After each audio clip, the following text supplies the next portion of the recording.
চেঞ্জের সঙ্গে আমাদের পরিচয় খুব কম। সময় তো ভালো যাচ্ছে না, এখন অনেকেই অনেক কথা বলছেন, অনেকেই মন খারাপ করছেন, ভালো রাখছেন।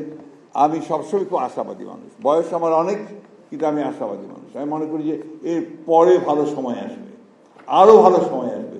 এবং আমাদের এই ছেলেরা যারা আজকে এত চমৎকার অনুষ্ঠান করছে, এত চমৎকার চিন্তা করছে, এত চমৎকার ভাবছে দেশ নিয়ে নিজেকে তৈরি করার জন্যে, সেখানে নিঃসন্দেহে আমার ভবিষ্যৎ অত্যন্ত ভালো।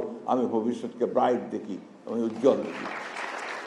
আমি শেষ করব, আমি যারা এটা আয়োজন করেছেন তাদেরকে আন্তরিকভাবে ধন্যবাদ, কৃতজ্ঞতা জানাতে চাই যে তারা একটা অত্যন্ত সুন্দর ভালো একটা কাজ করছেন, যে কাজগুলো আমাদের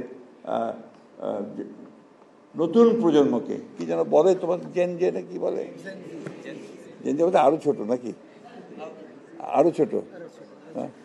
তো এই জেনের সঙ্গে আমাদের পরিচয় খুব কম, তো সেখানে ওই পরিচয়টা বোধহয় আর বাড়ানো দরকার। আরেকটা বড় একটা গ্যাপ আছে কিন্তু, যেটা হচ্ছে যে ঢাকাতে যে চিন্তা ভাবনা, আমার ঠাকুর গায়ের নাড়গুলো কিন্তু সেই চিন্তা ভাবনা না।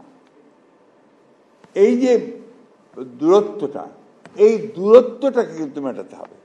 তা নাহলে আমরা যে একটা তৈরি করতে চাচ্ছি, একটা প্রজন্ম তৈরি করতে যাচ্ছি, একটা শক্তি তৈরি করতে যাচ্ছি, একটা আর্মি তৈরি করতে যাচ্ছি, যে আর্মি আমার বাংলাদেশকে বদলে দেবে, সেই জায়গাটা বোধহয় আমরা আসতে পারবো না।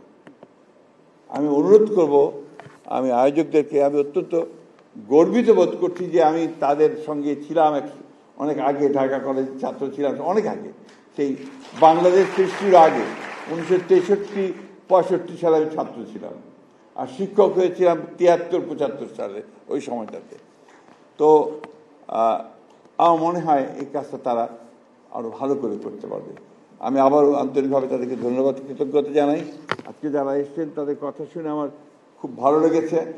আমি আশা করব, বিশেষ করে যারা প্রফেশনালস আছেন এখানে, কয়েকজন অত্যন্ত উঁচু মানের প্রফেশনাল, তারা ছেলেদেরকে বলেছেন যে কি কি করা দরকার, কীভাবে আরও সামনের দিকে এগোনো যায়, এই বিষয়গুলোকে নিয়ে আমরা যদি সামনের দিকে যেতে পারি, তাহলে নিশ্চয়ই আমরা করব জয়।